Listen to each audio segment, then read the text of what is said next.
Zeca já havia esquecido o som do próprio nome. Na rua. Era o catador? O maluco. Some daqui. Pra maioria, ele era só mais um vulto entre os becos de concreto, empurrando um carrinho enferrujado, cheio de latinhas amassadas e sonhos desfigurados.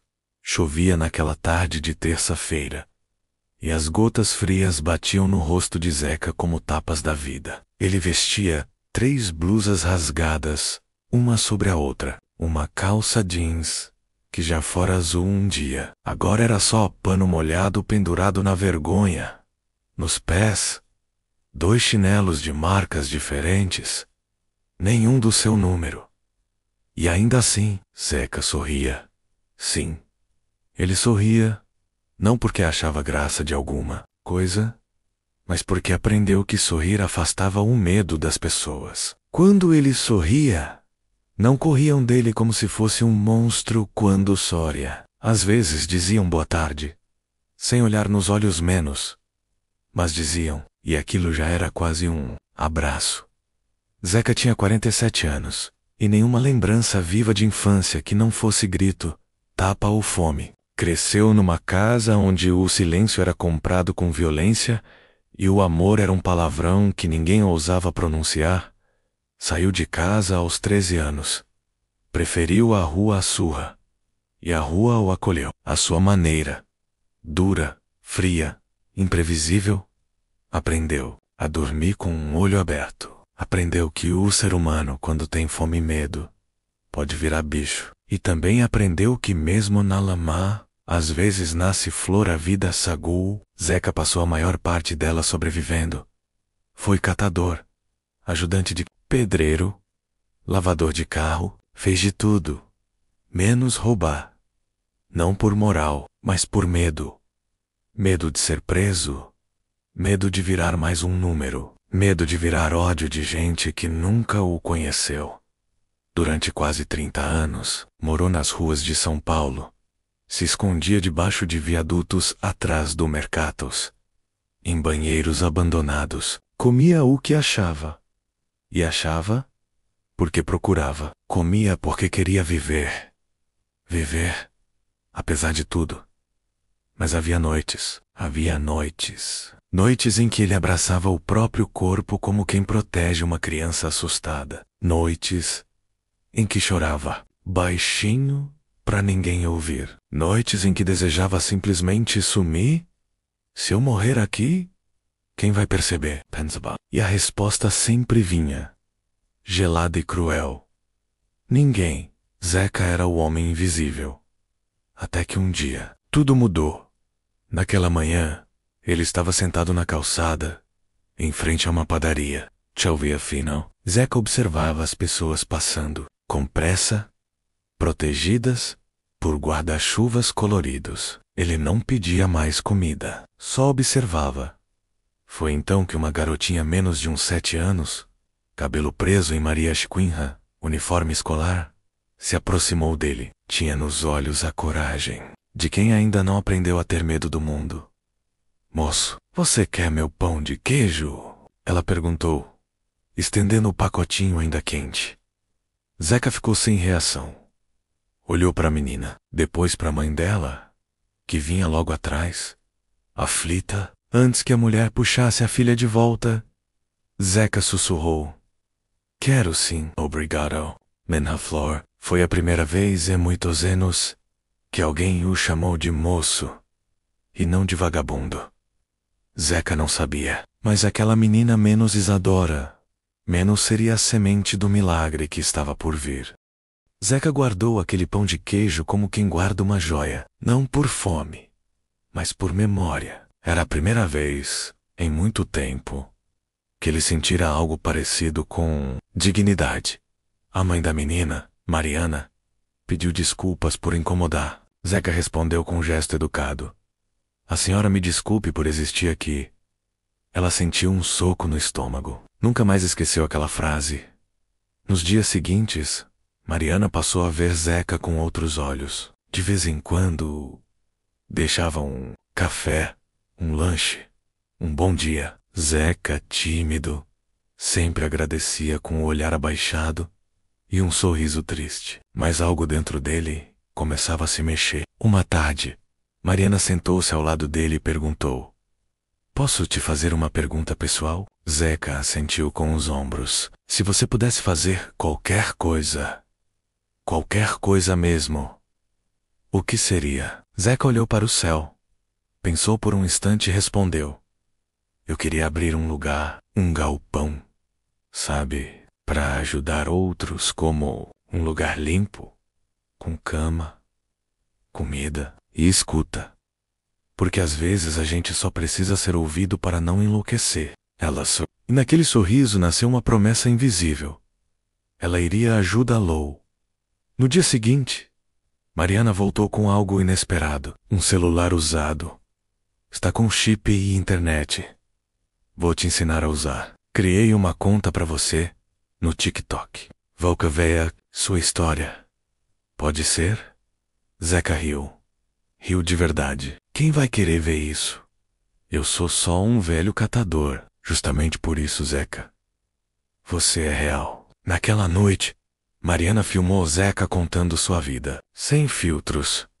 Falou da infância, da rua, do medo, da solidão. O vídeo foi postado com a legenda: "Esse é Zeca. Ele sobreviveu onde muitos morreram. E tem um sonho: ajudar quem vive como ele viveu." No dia seguinte, o vídeo viralizou. 50.000 visualizações em poucas horas. 100.000 em 2 dias. Gente de todo o Brasil se emocionou com aquele homem de fala mansa e olhos fundos. Começaram a chegar doações, mensagens, convites para entrevistas. E pela primeira vez, Zeca foi chamado por seu nome. Milhares de vezes. Com a ajuda de Mariana, ele criou um pequeno canal chamado Voz da Rua. Postava vídeos curtos, relatos, reflexões, conversas com outros moradores de rua. A sinceridade crua de Zeca tocava o coração das pessoas. Em poucos meses, Zeca se tornou um símbolo. Foi convidado por organizações não governamentais, por projetos sociais, até por empresas. E foi aí que ele recebeu o convite que mudaria tudo. Um empresário milionário o chamou para uma reunião. "Zeca, seu canal tem impacto real. Vai suas ideias. Quero investir no seu projeto do galpão. Vamos começar pequeno, mas você vai liderar." Zeca não acreditava. Chorou muito. Chorou como quem esvazia uma represa de anos. E jurou: "Eu não vou desperdiçar isso. E eu sei o valor de cada noite que dormi com fome. Eu sei o que é ser invisível MCs e messes." O primeiro galpão estava de pé. Chamava-se Casa do Recomeço. Camas limpas, alimentação, psicólogos, oficinas e, principalmente, escuta. Zeca andava entre os internos com humildade. Abraçava, escutava, conselhava. Ele sabia onde doía. Sabia que não era só dar comida ao teto. Era devolver o que a rua havia roubado. O valor de existir. Seu canal cresceu. Mais galpões foram criados. Zeca passou a palestrar, a ensinar políticas públicas, a inspirar jovens. Em 2 anos, ele tinha algo que nunca pensou que teria: influência. E sim, dinheiro também. Era oficialmente milionário. Mas continuava vestindo calça jeans simples, camiseta branca e os chinelos, agora novos, mas ainda humildes. Muita gente perguntava: "Zeca, o que você fez com tanto dinheiro?" Ele respondia: "Transformei cada centavo em abraço. O dinheiro só tem valor quando vira ponte." A fama nunca subiu à cabeça de Zeca. Pelo contrário, ele continuava indo às ruas toda semana, não para aparecer, mas porque precisava se lembrar de onde veio. Quem esquece de onde saiu, se perde no caminho, dizia ele. Em uma dessas idas, Zeca reencontrou Joãozinho, um menino de 9 anos, magro feito graveto, que catava latinhas com o irmão mais novo preso no colo por um pano sujo. Zeca parou, Sentou-se ao lado dele. Já jantou, moleque? Rodney, mas ontem comi pão velho. Quer mudar de vida? Joãozinho fez que sim com a cabeça. Zeca pegou o telefone e ligou. Mariana, prepara um quarto. Tô levando um anjo comigo. Esse era Zeca. Para cada vida salva, ele se lembrava da menina que lhe ofereceu o pão de queijo. Isadora agora era adolescente, e toda vez que visitava a casa do recomeço, Zeca fazia questão de abrócola como se abraçasse a própria chance de viver. Foi ela que acendeu a vela, dizia. O resto, Deus soprou. Mas nem tudo foram flores. Zeca recebeu ameaças. Foi chamado do vagabundo sortudo, de mendigo marqueteiro. Alguns diziam que ele se aproveitava da dor dos outros. Mas ele nunca respondeu com raiva, apenas com ações, porque sabia que grito não vence silêncio, mas amor vence tudo. Um dia, foi convidado para uma entrevista ao vivo em rede nacional. O apresentador, tentando surpreendê-lo, perguntou: Zeca, qual foi o momento mais difícil da sua vida? Ele olhou fixo para a câmera e respondeu: foi quando eu entendi que ninguém sentiria falta se eu morresse. Mas foi também o momento em que decidi que se eu vives, faria valer a pena. E aqui estou. Silêncio no estúdio, público de pé. Lágrimas. Zeca não era só um homem, era uma revolução silenciosa. Hoje, aos 53 anos, Zeca já ajudou mais de 4.000 pessoas a saírem das ruas. Criou projetos de capacitação, educação, habitação. Recebeu prêmios, homenagens, medalhas, mas ainda dorme em um quarto simples, em cima do mesmo colchão que ganhou quando montou a primeira casa. Me acostumei com o chão, agora durmo perto dele, só para não esquecer de olhar para baixo com humildade. Zeca escreveu um livro. Eu sobrevivi invisível. Todo o lucro foi revertido para a expansão dos centros de apoio. E no primeiro capítulo, ele começa com a seguinte frase: se você está lendo isso e sente que ninguém se importa, e eu me importo, eu já fui você. Uma manhã de domingo, Zeca estava sentado num banco da praça, tomando seu café preto num copo de plástico. Uma moça elegante se aproximou. Seu Zeca, lembra de mim? Ele olhou e sorriu. Isadora cresceu e continua acreditando nas pessoas. Graças a você.